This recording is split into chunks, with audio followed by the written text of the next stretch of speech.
కదా. ఇక విషయం ఏంటంటే ఆ డాక్యుమెంట్ నాకు ఒకసారి పంపించండి. ఇప్పుడు మా ఇద్దరి సంభాషణ అబ్యూజ్డ్ లాంగ్వేజ్ ఏదైతే ఉందన్నారో అది పూర్తి వీడియో ఒకసారి పంపించండి.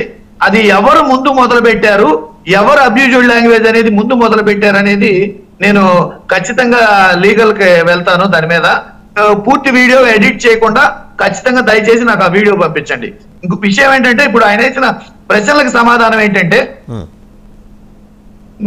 ఇప్పుడు ఒకవేళ వేరే ఏ పార్టీలైనా గతంలో ఇప్పుడు ఉన్న గతంలో అధికారంలో ఉన్న పార్టీలే ఇప్పుడు ప్రతిపక్షంలో ఉండి మాట్లాడుతున్నాయి. ఇప్పుడు మళ్ళీ ఒకవేళ అధికారంలోకి గనక వస్తే ఈ బీసీ కార్పొరేషన్లు ఉంచుతారా తీసేస్తారా? అది ఫస్ట్ దానికి సమాధానం చెప్పానండి. కార్పొరేషన్లు వేస్ట్ అని అంటున్నారు కదా, అవి ఉంచుతారా తీసేస్తారా? ఇప్పుడు వాలంటీర్ వ్యవస్థ కానీ సచివాలయ వ్యవస్థ కానీ వీటిలో ఈ బీసీ డిక్లరేషన్ లో ఉన్నాయి అమలు జరుపుతారా లేదా? డిక్లరేషన్ లో ఉన్నాయి అమలు జరుపుతారా లేదా? గతంలో ఎన్ని డిక్లరేషన్లు వచ్చినాయి, ఎన్ని అమలు జరిపారు? ఇప్పుడు ఆయన ఏపీఎండిసి గురించి దానికి డాక్యుమెంట్ పంపించారు. ఖచ్చితంగా దాని మీద పూర్తిగా మేము స్టడీ చేసి ఆయన ఖచ్చితంగా నిరాధారమైన ఆరోపణలు చేస్తున్నారు కాబట్టి దాని మీద కూడా లీగల్ గా మేము వెళ్తాము. దాని గురించి కూడా అటు పక్కన పెడదాం. ఇక్కడ దాన్ని కూడా చదివి నేను పూర్తిగా వివరణ ఇస్తాను. ఇక్కడ నేను చెప్పే మాట ఏంటంటే ఆధారాలు లేకుండా లేకుండా ఏ ఆరోపణ చేసినా ఇది చేసినా ప్లీజ్ ఒక నిమిషం మహేశ్వర్ గారు, ఆయన లెట్ హిమ్ కంప్లీట్ అండి, లెట్ హిమ్ కంప్లీట్ ప్లీజ్. ఏ ఆరోపణ చేసినా స్పెసిఫికేషన్ తోటి ఫలాని విషయంలో ఫలాని ప్రాంతంలో ఫలాని విధంగా మీకు ఇది జరిగిందని చెప్పేసి ఆరోపణ చేస్తే ప్రభుత్వం క్లారిటీ ఇవ్వగలదు, క్లారిఫికేషన్ ఇవ్వగలదు. అట్ ది సేమ్ గతంలో మేము ఈ విధంగా ఇంప్లిమెంట్ చేశాము, గతంలో మేము బీసీ సామాజిక వర్గాలకి ఈ విధంగా ఇంప్లిమెంట్ చేశాము, ఈ విధంగా అమలు జరిపాం, మళ్ళీ అధికారంలోకి వస్తే ఈ విధంగా చేస్తామని చెప్పాలి కదా. అలా చెప్పకుండా ఇదే పార్టీలో గత 5 ఏళ్ళు అధికారంలో ఉన్నాయి, ఏదైతే ఇప్పుడు బీజేపీ జనసేన టీడీపీ అని అంటున్నారో వీళ్ళందరూ గతంలో అధికారంలో ఉన్న వాళ్ళే. గతంలో అధికారంలో ఉంటే ఏం చేశారు బీసీలకి?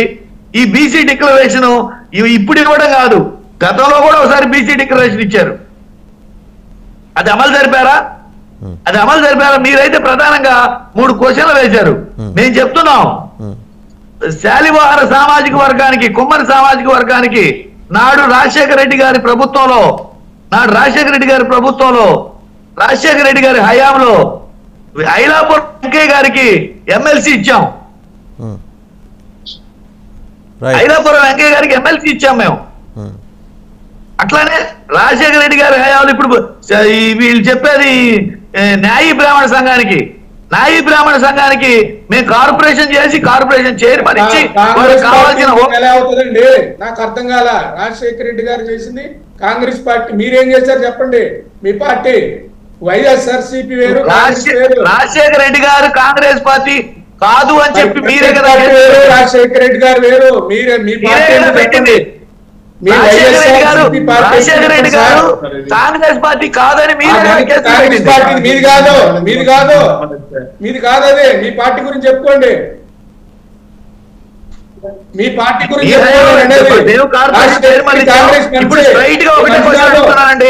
స్ట్రైట్ గా బీసీ కార్పొరేషన్లు చేసినవి వాళ్ళు వేస్ట్ అంటున్నారు కదా, మీరు వస్తే ఉంచుతారా తీసేస్తారా?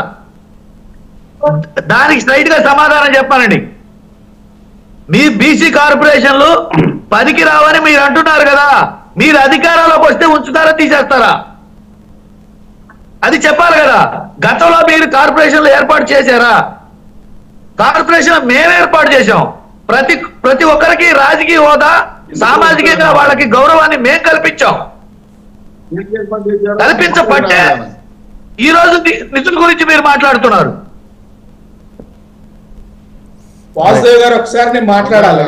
ఒకసారి వస్తాను, శ్రీనివాస్ చౌదరి గారి దగ్గరికి వెళ్ళాలి. శ్రీనివాస్ చౌదరి గారు, సరే డిక్లరేషన్ గురించి మనం టెక్నికల్గా చాలా పాయింట్లు నాకు ఒకటే ఒక ప్రధానమైన ప్రశ్న.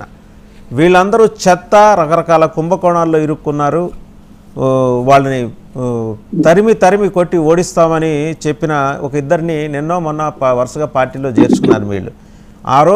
ఈరోజు నిన్నటి వరకు వైసీపీలో ఉన్న చెత్త ఈరోజు టీడీపీకి వచ్చేప్పటికి పరవాన్నం ఏమన్నా అయిపోయిందా? దీనికి సమానం చెప్పండి ముందర. సార్, మొదట రాజకీయాల్లో ఏ పార్టీ వాళ్ళన్నా మారుతుంటారు. మేమేం బేషరతుగా వాళ్ళకి పదవులు ఇస్తామనో సీట్లు ఇస్తామనో మేము తీసుకోలే. పార్టీలో జాయిన్ అయ్యారు, జాయిన్ చేసుకున్నాం బీసీలుగా. ఆ బీసీ నాయకులు వచ్చి ఏం మాట్లాడారు, బీసీ సామాజిక వర్గానికి ఏం జరిగింది పబ్లిక్ లో చూశారు. వాళ్ళ సమాధానం అధికార పార్టీ చెప్పు. వాళ్ళ మాట అడుగుతుంటే మీ గురించి అడుగుతున్నా.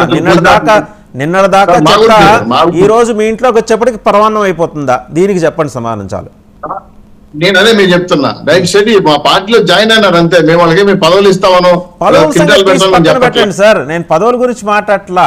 నిన్నటి చెత్త ఈ రోజు పరవాన్నం ఎలా అవుతుంది? చెత్త నుంచి పరవాన్నం తయారు చేయడం ఎలా? అది కూడా ఏమన్నా పథకం ప్రవేశపెడతారా మీరు? మేము పరవాన్నం అని వాళ్ళు చెప్పలా. పార్టీలో సభ్యులుగా చేరారు, చేరని తప్పే ఉంది. రాజకీయాల్లో ఏ పార్టీ నుంచి ఏ పార్టీగా మారుతూ ఉంటారు. చెబితే మిగిలిన వాళ్ళు మిమ్మల్ని ఫాలో అవుతారు. అది నేనే తప్పుంటే తప్పుడు ఖండిద్దాం. మేమైతే